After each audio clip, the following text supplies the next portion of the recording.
Good morning, everyone. Good morning. It's fantastic to have so many of you here in person. Thank you for battling the transport problems and the rain to get here.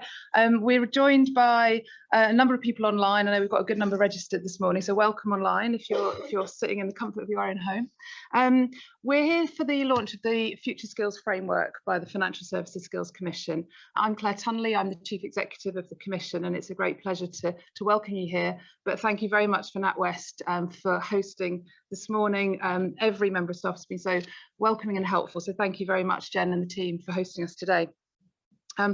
The framework has been developed in partnership with many of our members, Danske Bank, the Chartered Institute of Insurance, Zurich, Direct Line Group, Barclays and NatWest. And it's a real collective effort to work together and create the framework. I've got a few housekeeping points just to mention for those of us that are in the room. There is no fire drill planned, but if there is a fire alarm, we should vacate the building out the door onto the street, take your umbrella, and we'll congregate opposite the conference centre. If you don't know much about this Financial Services Skills Commission, I'll just explain a little bit. We're here to ensure that the sector in the UK has the skills and talent it needs to succeed. And we work with our members to develop solutions, practical action to enable that. The sector's facing acute skills shortages. No surprise, a lot of this is accelerated by digitisation and technological change. But since February, we've had a high of 50,000 vacancies at any one time in the sector. That's out of 1 million workers, or 1 million jobs in financial services in the UK. It's the highest rate it's been for many, many years, and it's higher than many other sectors. It's only third in terms of other sectors, so you've got hospitality and health and social care are higher than financial services up there in terms of vacancies. We know that skills are changing rapidly, but we also know that people that are working in the sector today will still be here. If we look to 2030, we know that 80% of people working in financial services now will still be working in the sector in 2030. So the opportunity to train people in education is lost. They've left full-time education. We need to train them and upskill and reskill them in work. And we need to keep pace with the changes that are happening. So at the Commission, we have 37 firms from all across the UK, all the way from very large corporates such as NatWest, all the way down to our smallest member has 45 staff. And we cover insurance, fintech, asset management and banking. And the framework is part of our work to find those solutions, working with our members to identify the skills that they need for the future, and then identify how they can build those skills within their firm. I'm delighted to say that the framework, which we originally produced last year and launched last October, has been used by our members. 6 out of 10 member firms that are using it have a reduced need to recruit. We know also that some partner bodies, such as chartered institutes and chartered professional bodies, are using the content to create new qualifications because they see that these are in-demand skills. And we have other providers that are using it to showcase the skills that the sector needs to attract talent in. So this framework has lots of uses. And I'm thrilled that it's been updated and we've added new skills for 2022. So this morning, we're going to hear from our members about how they're using the framework. But I'd like to hand over now to Jen Tippin, who is the Group Chief People and Transformation Officer here at NatWest, to talk about the framework. Thanks.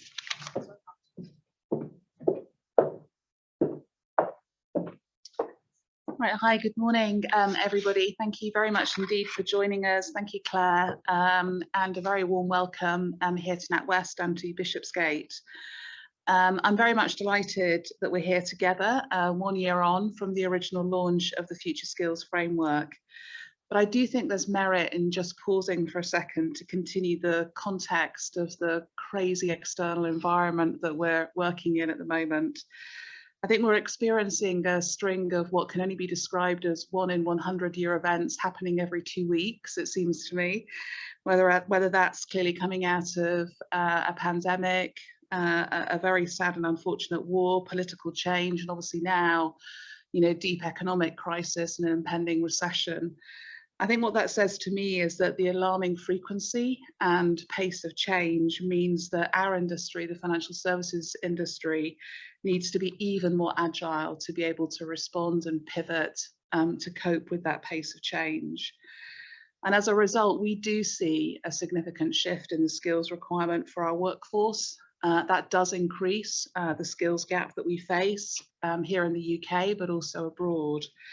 and a greater demand for talent, particularly given the tight labour conditions that we find ourselves here in this country. So therefore, I agree with Claire. I think the business case for investment in the skills framework has never been greater for our sector. There really is a pressing need for organisations like ours to upskill, reskill, and develop and retain talent to remain competitive, but also to remain inclusive. So that's why here at NatWest, we are really delighted to be supporting the creation of the framework last year, to update it alongside the Financial Services Skills Commission, and like many of other firms as well. And we've collaborated with a number of firms to get here today. We think that the framework has helped us prioritise investment and training in skills, and also helped tackle the ongoing shortage that we see in tech, cyber and digital skills across our sector. And in response to those ongoing challenges, as Claire mentioned, we have added 5 new skills and behaviours to the original framework that was launched last year, including coaching. Now, coaching, as we all know, is how we support others to explore and unlock their potential through using tools and techniques and building that really trusting coaching relationship. Coaching helps us think, but also act differently. And it allows us to reflect on our successes and failures with both curiosity and challenge and growth. And we think that that is completely vital in this ever-changing world in which we are living in and working in now and in the future. Secondly, and very unsurprisingly, we've added digital literacy to the framework. We know that technology continues to rapidly change the way that we work and live. And so digital literacy is absolutely about embracing technologies for collaboration, but also for constant improvement in our sector. And we believe that everybody who works in financial services, whatever role you have, should have a base level of knowledge around digital skills. Thirdly, we've added creative thinking. This is all about incorporating creative and innovation practices into tasks and processes and interactions, and importantly, bringing new perspectives to the workplace. This is, of course, about how we solve problems with open and diverse thought, and how we respond to that rapidly changing environment. Fourthly, we've also added data analytics and insights. We think that this is vital to understand our customers and help us make better business decisions. And this is about enabling individuals to effectively and ethically and efficiently interpret and analyse data, report on it, and draw on conclusions to make informed business decisions. And then finally, but certainly not least, software development, a crucial technical skill in the modern world of rapidly changing platforms and technology. Now at NatWest, we've used the framework to identify 10 future skills that we believe all of our people will need. And we've made a commitment to give each colleague in our workforce, we have about 60,000 people that work for the bank, 2 days per year to upskill themselves in these skills by 2025. Now that's the equivalent of around 450,000 learning days focused on future skills between now and 5 years' time. And the ambition is that skills will drive learning, will drive talent, will drive recruitment, and importantly, mobility, supporting the bank to deliver our long-term strategic workforce planning by anticipating current but also future hiring and driving the resources to the business in the form that they need to transform the organisation. We believe that delivering long-term sustainable performance means that the skills of our people and what they need for the future will be different from today. And the future has helped us be shaped by the framework to be able to determine and predict what that will look like. Now, whether that relates to a current role or a future career, and of course that can be inside or outside of our group, we are passionate about providing our colleagues with the capabilities that they require to fulfil their potential to thrive in the future. We've also launched formal reskilling programs. That has continued, but they've also broadened in scope and scale alongside our talent community to support those that are at risk of redundancy. And this has had a focus on future roles, including software engineers, data engineers, and human-centered design roles. And at the end of this year, around 170 colleagues in our business will have taken the opportunity to completely reskill themselves into a new targeted role or actively participating in that program. We've also launched something called the Mobility Hub. This has been a key enabler in supporting colleagues impacted by change programs, and it drives internal mobility and reskilling bank-wide.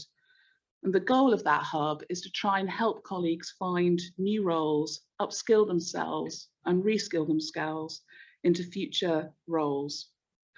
Now, this has included at-risk colleagues, those returning from long-term leave or absence, or those also at a transitional stage in their career. And we offer 15 career-focused services, including job matching, career coaching and guidance. And we also deliver the bank's reskilling programme to those colleagues in partnership with our learning and development teams. At the moment, we have about 1,000 colleagues that are registered with Mobility Hub. Of the 400 that have been through job matching support, 70% of those colleagues have been successfully redeployed. We also launched something called the Global Talent Academy. That was launched last year to identify and develop and support our highest potential colleagues across the bank and create credible and diverse talent pipelines, enabling our colleagues to thrive now, but also in the future. So far, we've developed and run many events, including 53 live events, speaker series with our ExCo, and collaborations with external partners, including Capita and Decoded. Almost 80% of the opportunities we offer to our Talent Academy are exclusive. We also offer career coaching and access to development. Around 15 of our members of the Talent Academy have been selected for the junior management team, which is a mirror of our executive committee. And around 50 members were also selected in 2022 to participate in the Ivy House programme, which is an external leadership programme for junior colleagues. We've also invited around 50 of those Talent Academy members globally to apply for formal reskilling programmes to train as designers, software engineers, data engineers, and also Step on Board, which is a concierge service offering support to secure a role on the board of a charity. This current Talent Academy cohort will finish their development journey in the summer of next year, and planning is underway for the relaunch of Talent Academy after that. So what I'm trying to describe to you is that here at NatWest, we believe that upskilling and reskilling is central to being a purpose-led business. We can't stop the pace of change, nor can we say that roles won't change in the future. What we can do is invest in our people and help them become amongst the best in the sector. And therefore we can help our colleagues to future-proof their career as much as possible. Not only does this help us reduce our people costs and mitigate some of our people risks, but it also delivers, we believe, a positive impact to the bottom line.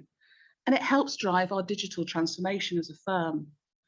But perhaps even more importantly, we think this is the right thing to do for a business to help unlock the potential in everyone and help people, families, and businesses to thrive. And we believe that the skills framework has undoubtedly been a real key enabler of all of the activities that I've talked about over the last 12 months. So that's why we are and will continue to be here at NatWest a huge advocate of this vital work. And I'm really looking forward to hearing the panel discussions and the broader set of views shortly. Thank you for joining us here this morning.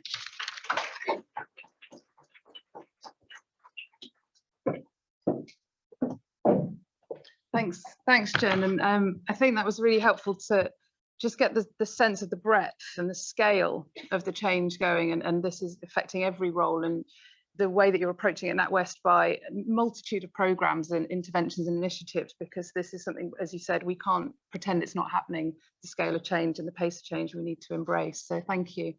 I'd like to introduce now Anna Anthony. Hopefully she will appear on the screen. Anna Anthony is a managing partner for FS Tax and Legal at EY. EM EIA, I think I've got that right. Morning, Anna. Nice to have you. Sorry you couldn't join in person. But do you want to tell us a little bit about how you're approaching reskilling at EY and what it means for you? Yeah, thank you, Claire, and good morning, everyone. I am really sorry I can't be there in person as well, although I have avoided the rain, so there are some advantages. And as you said, at EY, we've been working closely with the FSSC to develop their future skills framework. And before I say more, can I just say how proud we are to be supporting this initiative? It is so important, and I completely agree with everything that you and Jen have said so far. And I am honoured to be back here again at the launch of FSC Framework 2. We're all living through a fundamental transformation in the way we work. Working from home and ever-developing technology is changing the overall mix of skills that organisations are looking for in their people. And these, I would say, momentous changes are raising huge organisational talent and skills challenges at times when us as business leaders are already wrestling with problems such as climate-related risk, tech disruption, and, as we mentioned, ongoing geopolitics and societal upheaval. And there are several major skills challenges facing the financial services sector, as Jen has just outlined, including technological change, changes to customer behaviour. And it's really critical that we focus not simply on hiring new talent to meet these demands, but reskilling the people that we have. We have nearly 5,000 people in our UK financial services business at EY, and it's incredibly important to us that we keep offering them opportunities to grow and develop. So the updated set of essential industry skills and behaviours outlined in the framework aligns really, really well, probably not surprisingly, with the skills that we look for in EY employees. So coaching, creative thinking, data analytics and insights, digital literacy, software development, they all contribute to our vision of the future of financial services. And from a technical standpoint, I would say data analytics and insight and digital literacy stand out as probably the most critical, not just for our new hires, but as Jen was saying, really importantly for our current employees. So creating a culture of learning and upskilling in these areas is absolutely vital to our purpose, and it empowers our people to master new skills and help them shape their career journeys. So I think you asked me how we're doing that at EY, so that was a long preamble to that question. And our flagship programme is EY Badges, which is our approach to learning, and it's digital learning. We award these badges for skills in a vast array of areas. So from well-being to data visualization, from strategy to sustainability, there really is something for everyone in that programme. And in line with the framework, reskilling our people in things such as analytics and digital is a way for us to accelerate our employees' development and hopefully differentiate them in the market, both personally and for EY, particularly in areas which are highly sought after.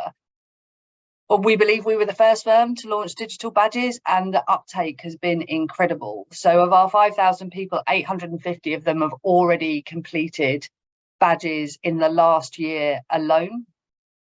And it's designed to help our people develop valuable future focused skills, and importantly then share them with colleagues.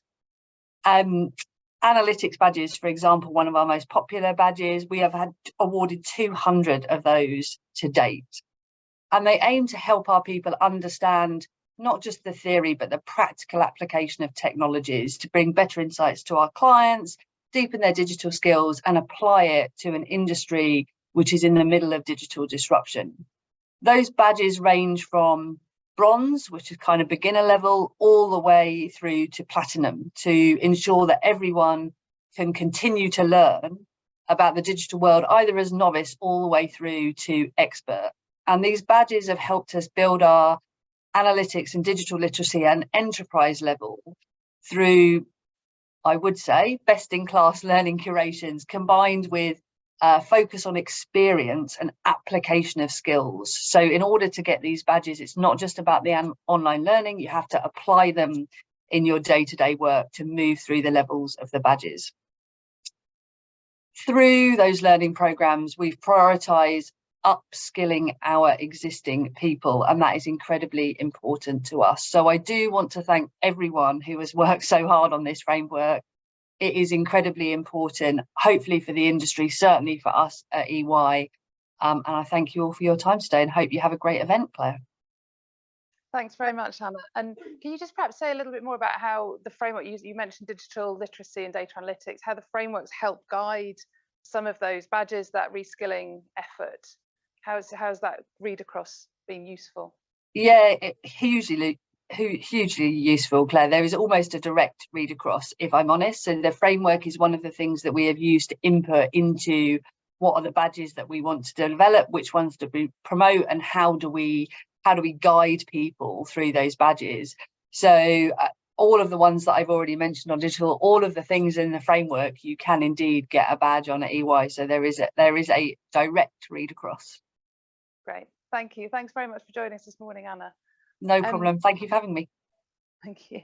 I should say that the framework is live online. It's gone on live this morning. So you can find that at our website, which is financialservicesskills.org/framework. I'm expecting everyone to get their phone out now and start looking it up. But we'll move on to the panel discussion now. And I'd like to invite the audience online and in the room to think of any questions they want to pose to the audience. But we'll get going. And I'd like to introduce Elaine Vale, Director of One Bank Capabilities and Culture at NatWest. Caroline van der Veld, who's the HR Director at Danske Bank UK. We've got Savas Kofu, who's a partner at EY Financial Services, leads on the learning business. And on the screen, we've got Jill White, who's the Customer Officer for Learning and Assessment at the Chartered Insurance Institute. Jill, unfortunately, her train got cancelled, so she couldn't make it in person. So hopefully, there we go, we've got Jill, great. So to kick off, Elaine, can I just perhaps ask you to introduce yourself a bit more and say a little bit about the development of the framework? You've been closely involved this time and previously, so you probably know more intimately than anybody. So just tell us a little bit about how it's come together and how it's been developed. So good morning, everybody. Thank you very much for coming this morning. We're very excited about the launch of the framework. So my name's Elaine Vale, Director of One Bank Capabilities and Culture at NatWest. And really that role is there to drive the transformation of NatWest, so to get us really ready for enduring competitiveness for the future. And that future focus is, I guess, what interests me around the Financial Services Future Skills Framework. So I've been delighted to be involved in the work from the beginning. But earlier this year, we recognised that pace of change that both Jen and Anna so eloquently talked to does not abate. It continues. So the framework that we had, we realised that we needed to add to that. We needed to add some future skills. And in particular, we've already talked about data and digital transformation, but I really would also call out creative thinking to get that innovation that we know is going to enable us to be truly successful and competitive for the future. The first framework we developed directly, NatWest, with the Financial Services Skills Council. And this time we saw a great opportunity. We've been working together as member firms for over a year. And I guess that enabled us to build the trust and the partnerships and the respects to suggest that we might collaborate and work directly on the framework to develop that. I would say that was quite innovative and quite unusual. We're not necessarily known for collaborating directly together. We know we even had to surpass simple things like, were we going to use Teams or were we going to use, all of these sort of mechanisms, how might we share? So great learnings for us as a firm, but I really would like to thank all of the member firms you see up here and on the panel with me. We did collaborate, we did work really well together.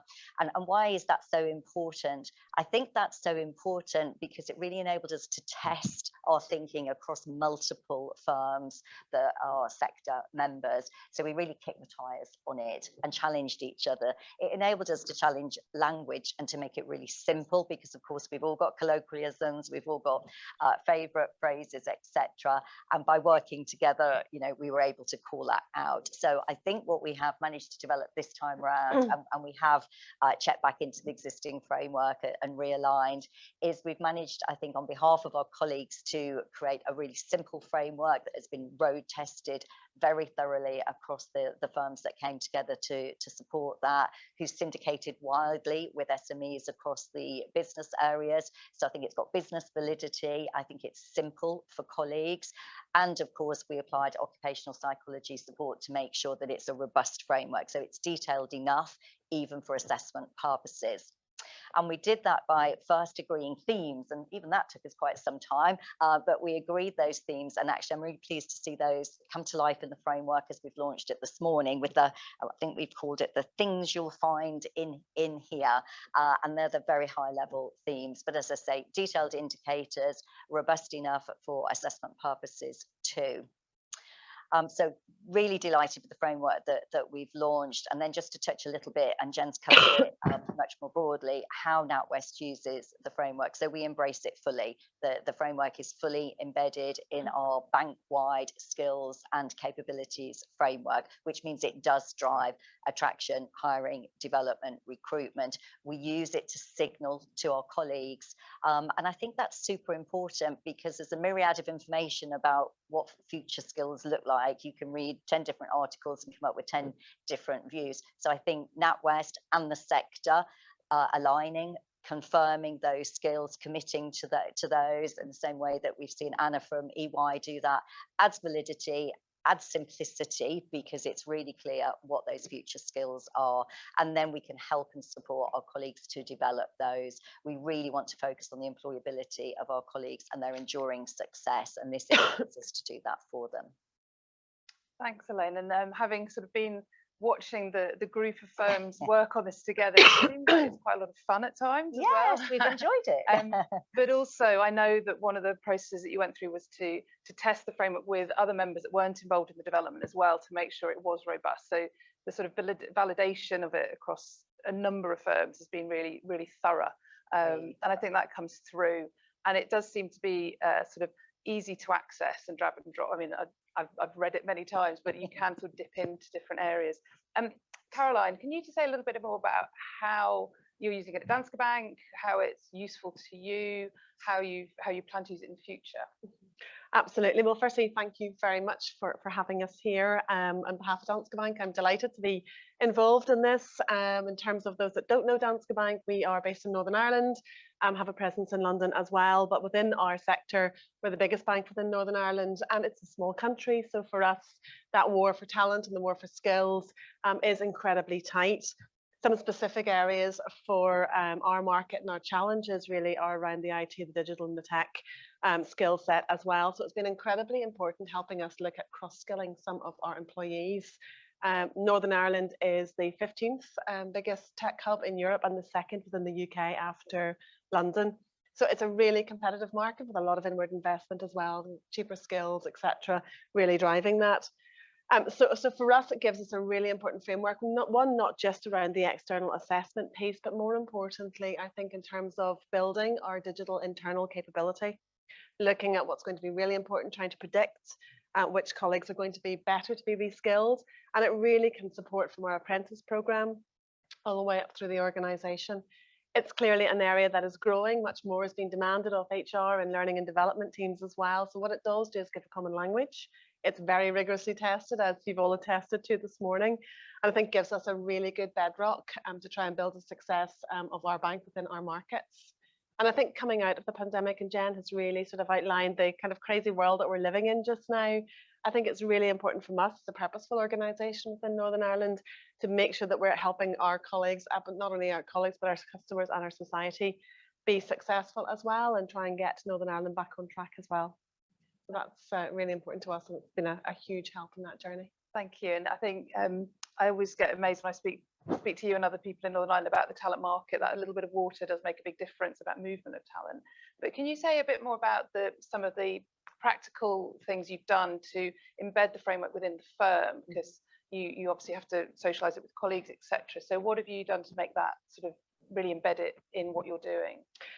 So we have a huge supportive people board. I think perhaps it was Jen mentioned kind of the mayor of the Exco, and we have a senior team of our most skilled and talented people leaders that form our people board, and really they have been involved because this is not an HR-led initiative as far as we're concerned. This is a leader-led initiative, making sure that collective accountability for leaders in the organisation to make sure their teams are developing, make sure they're growing, and actually the purposeful responsibility of making sure people have exciting, interesting careers that can come and do their best work.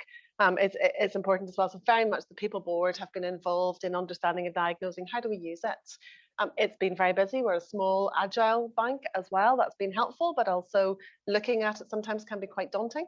So we have taken perhaps a different approach and perhaps a less mechanistic approach, and dipped in and out of areas that are really important to us.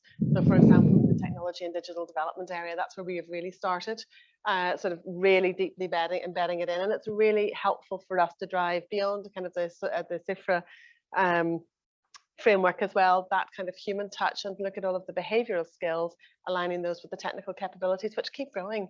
And those skills get added on every year. So, you know, we're running to kind of keep up as many other organizations are. So looking at those areas that are really important to us, strategically most significant, but also the hardest for us to grow, develop and fill, and really starting at that point. Great. So not necessarily having to adopt the whole framework in one go, looking at areas, adopting it in pieces. So very much, you know, yes, we look at it a little bit like primary colours. So you've got a number of kind of primary colours, and then you can blend that and kind of build your different shades and hues across the organisation, depending on your size, your scale, what's important to you, what's in your market, and what challenges you're facing at that point in time, and where your future path will lead you. Thank you. And Savad, can you perhaps say a little bit more about how firms perhaps need to approach adopting the framework, from what you see with working with clients, how they can bring it forward? And it doesn't, as I said, it doesn't have to be a whole scale, adopt the whole thing at once. What are you seeing firms use it for, and how approach the adoption?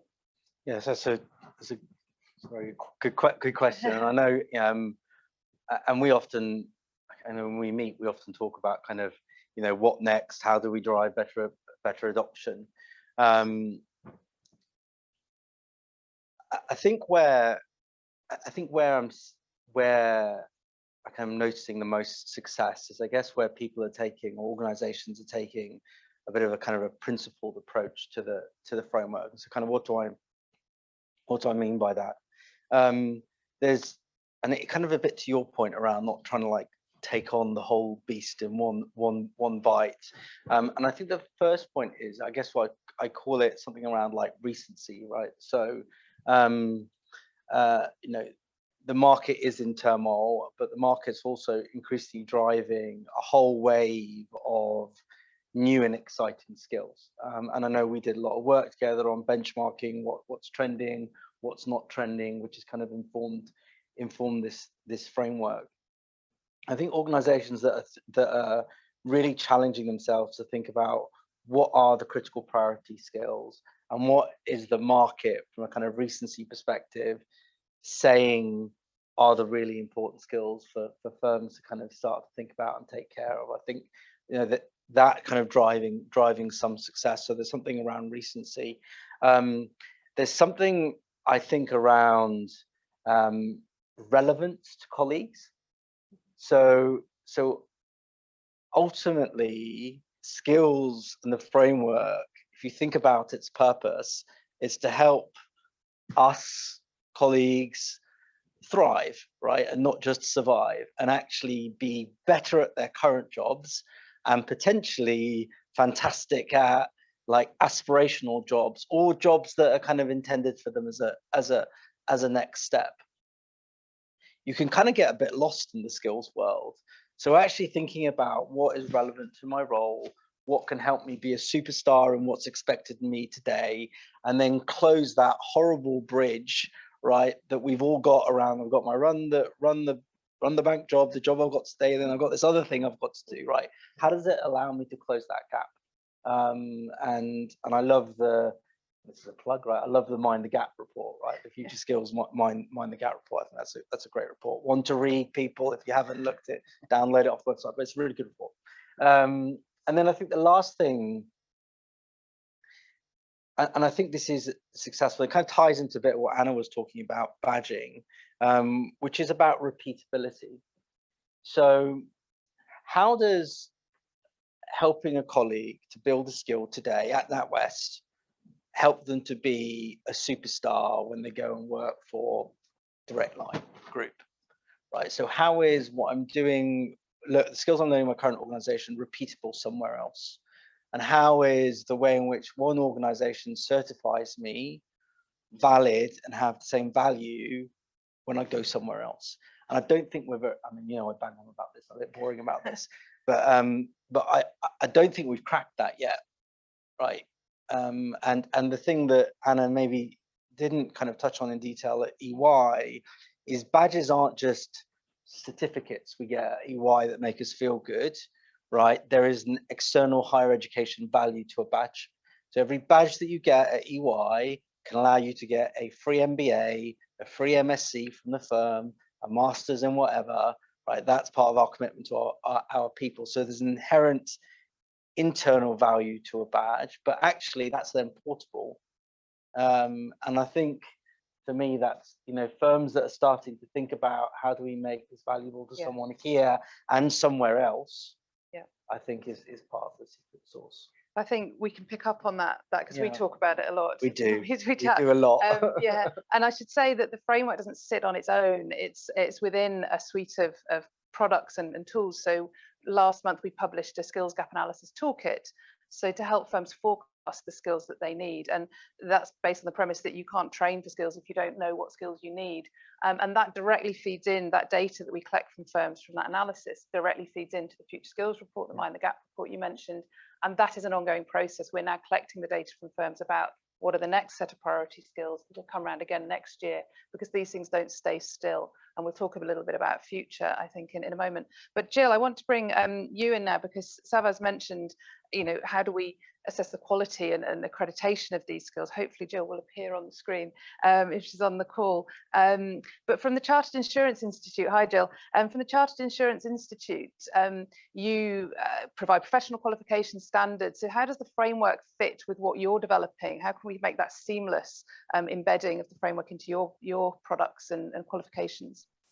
Yes, thanks, Claire. Hopefully you can all hear me okay.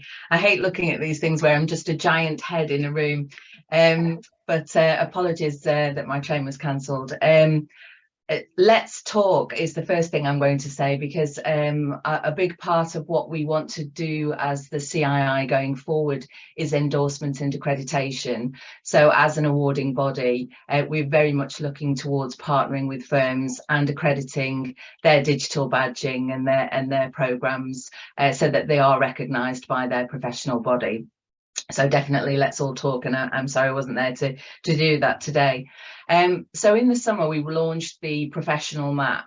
There are two versions of the map. There's a financial planning one and there's a general insurance one, and it's an outcomes-based competency framework that covers all of the roles in personal finance and general insurance.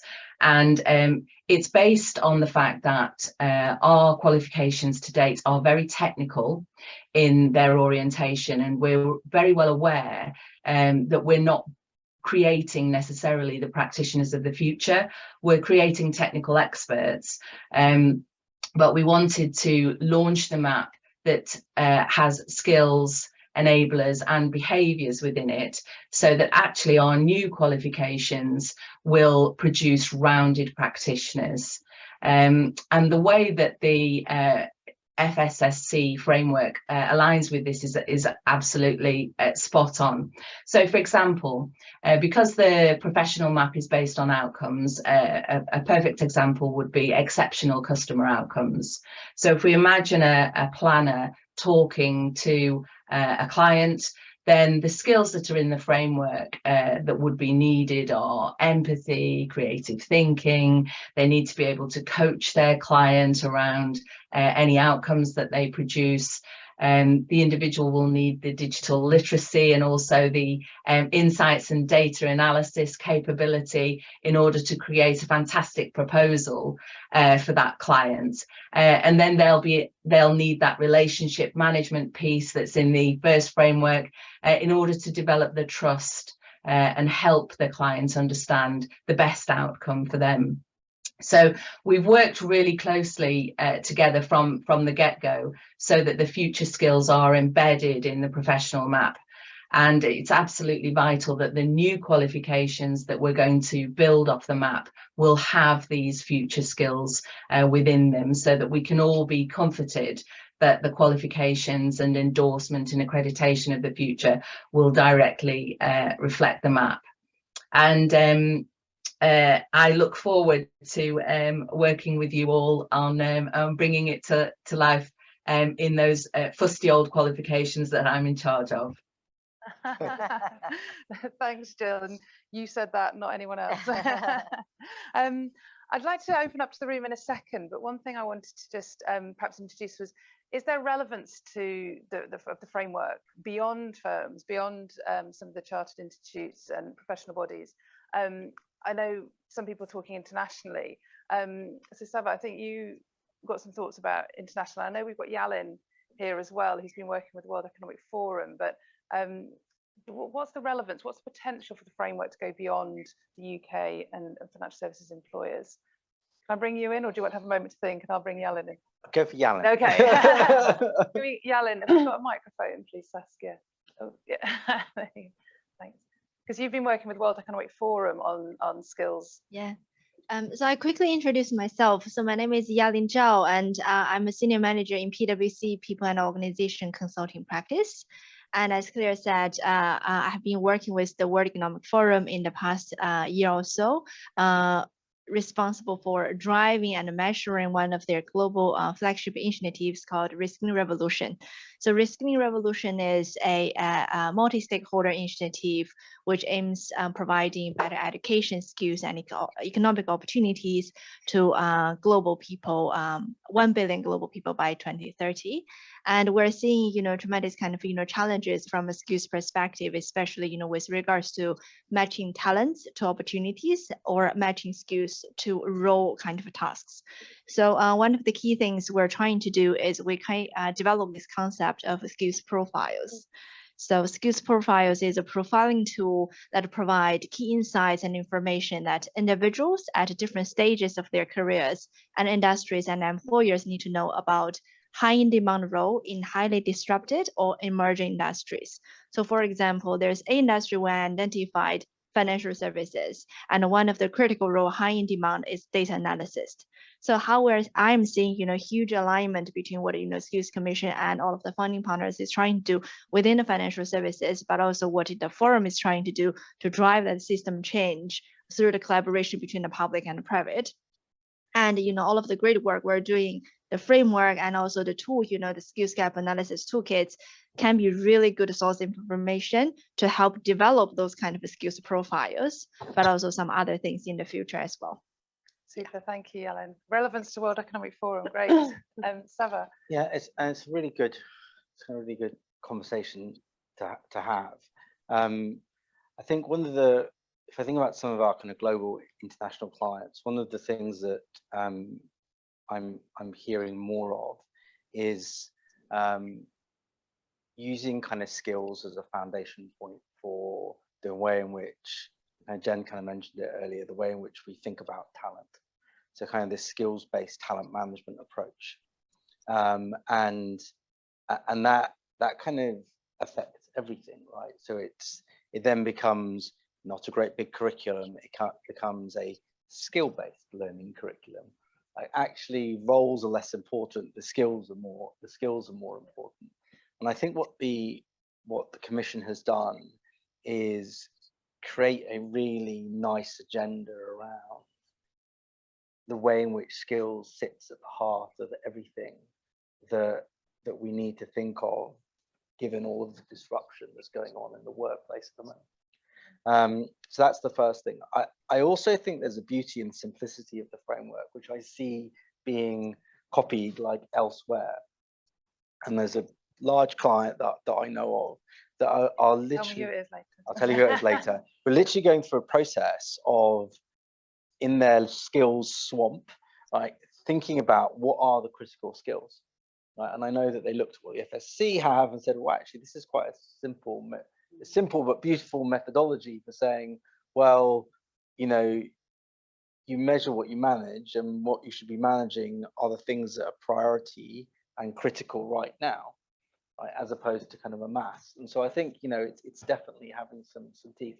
And I think there are also regulators that are looking at it as well, right, which is saying, okay, so actually, how do we incorporate this into the way in which we are looking at the organizations who we regulate? Absolutely. So it's starting to spread virally in a good way. And the simplicity, virus. no, thank you. And the simplicity is down to the development. Yeah, by absolutely. NatWest and Danske and others, because it's been kept simple. I'm going to open up for questions now. So hands in the air. I've got some online as well, so don't be shy. I've got one that I'll start online, but I am hands up. One of the questions online is about a good source of external skill sets lies with those who have served in the armed forces. So what are we doing across the industry to capture some of those individuals, potentially a future career in financial services? But also, we know that some firms are using the framework to identify those skills and sort of promote the skills that you need for financial services. You know, empathy's in there. Who knew you need empathy for financial services?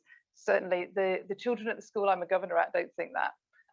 So have we got anyone who wants to answer that question? How we're doing the armed forces? I know I can start a little bit. So we have an armed forces network across the NatWest and very strong links into the armed forces. And actually we had a dialogue, didn't we, with them when they said, well, you know, we're really curious to learn what the future skills are so that they can help make the transition from people coming out of the armed forces into commercial world and life. It's very simple to articulate that because we have the financial services skills framework. So we were able to point in that direction. That enables the armed forces to start pointing their people towards the future skills for financial services, which inevitably helps them make that leap into commercial life. So I think it's a very strong and active dialogue and conversation, and it's been really helpful to the armed services. Is that similar at Danske? No, I think if you take people from any sort of sector, it really helps anchor them and what's really important if you want a career in financial services. And probably the example I would bring would be hospitality, Claire. So clearly coming through the pandemic, hospitality were really hard hit, but have a huge potential to be tapped into for financial services in terms of, you know, relationship management, empathy skills, in terms of even coaching skills as well. If you think about the experience that they've been on, and actually huge resilience. So for us, it's useful to try and think about where untapped sources of talent, especially in today's employment markets. How can we be responsible about reskilling people whose roles have perhaps gone or the market hasn't quite recovered yet, and using the framework to try and map them across so they can roll into a financial services career and set themselves on a path to be successful in that context. Super, thank you. And we've got a question at the front. The microphone's on its way.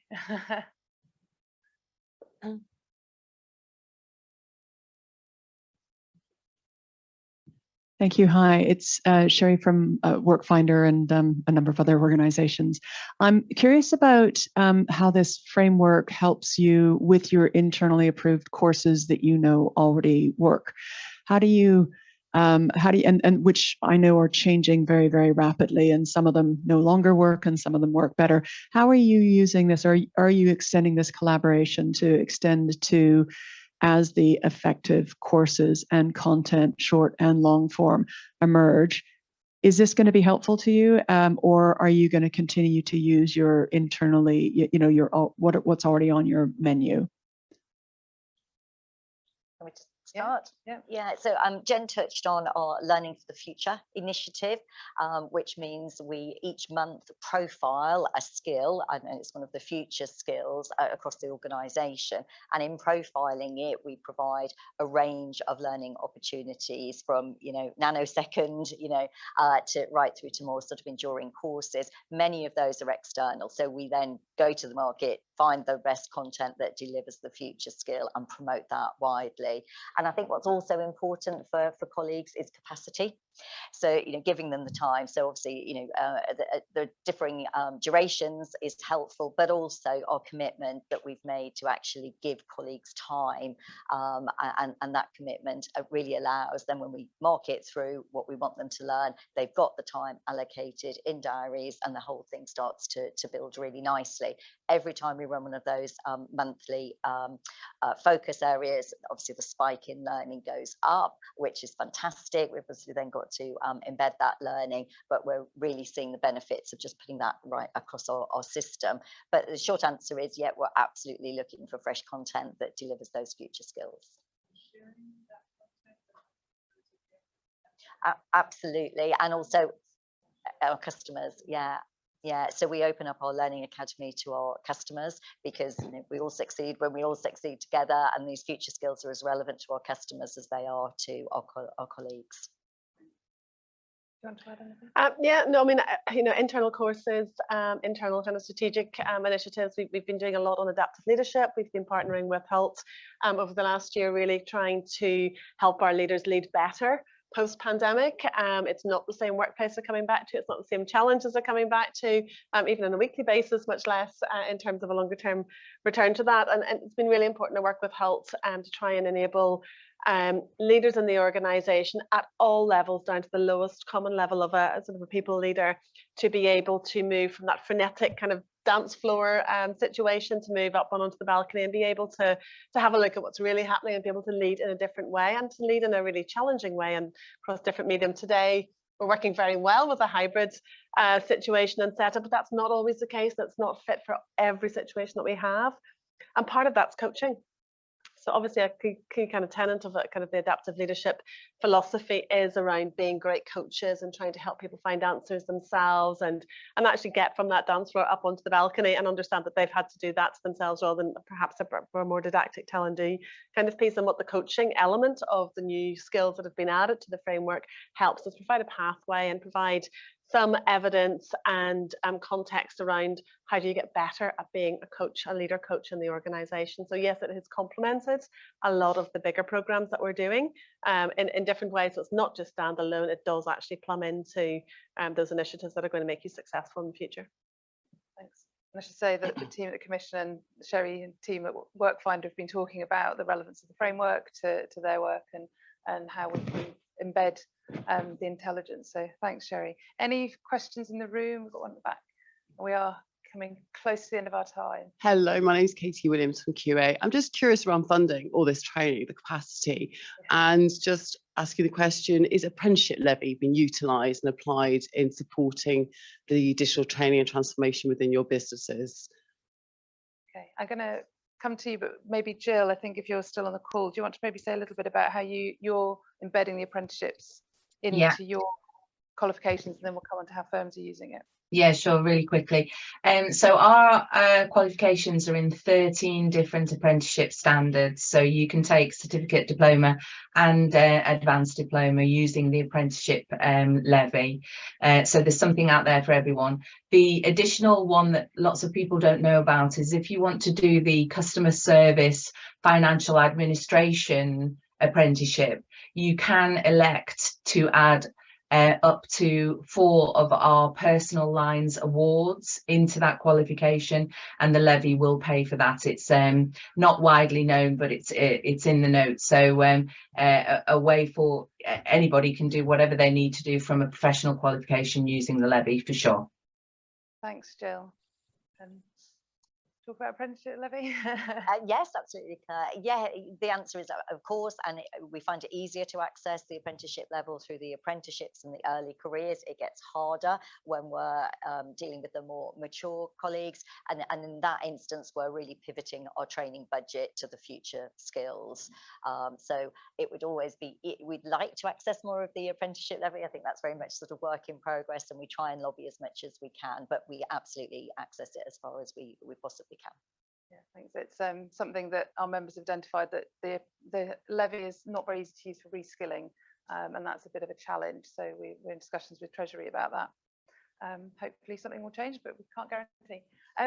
We're bang on time, but I just want to give a quick last word to Caroline and Sava about where's the framework next? Where's it going to evolve? What's the next step for it? You haven't got very long. Okay. So really quickly, so it's what we kind of talk about when we meet all the time. I think for me, one, there needs to be a bedding down period over the next year. So, and I think the focus probably needs to be a bit on measurement of the impact before we keep disrupting it. And I think measurement's going to be really, really important. I think I love your question about learning. I think there's something about also moving beyond courses as a mechanism for people to upskill and reskill. And what that means is, do people really understand how to learn? Right? And I think maybe start it, and that links to the learning culture work that I know that you're looking at, but how do we help people have that kind of growth mindset to have the motivation to want to learn all these skills? Otherwise it could become a bit redundant. I think for us, really, it's just deepening the practice around it. It's around taking the new skills and really, really embedding those in the organisation over and above a simple analysis exercise, so that it really starts to become embedded in the framework of the culture of the organisation rather than just a thing. Yeah. Great, thank you. You both mentioned embedding in culture, and there's a bit of a advert for some work we're doing. We're doing some research into learning culture, how to embed a learning culture within organisations, not just what the challenges are, but the solutions as well. And that should be due out early in the new year. But I just want to say a huge thank you to everyone for joining today, online and in the room. Huge thank you again to NatWest for hosting and for all the firms that have supported us. Thank you very much, and good morning.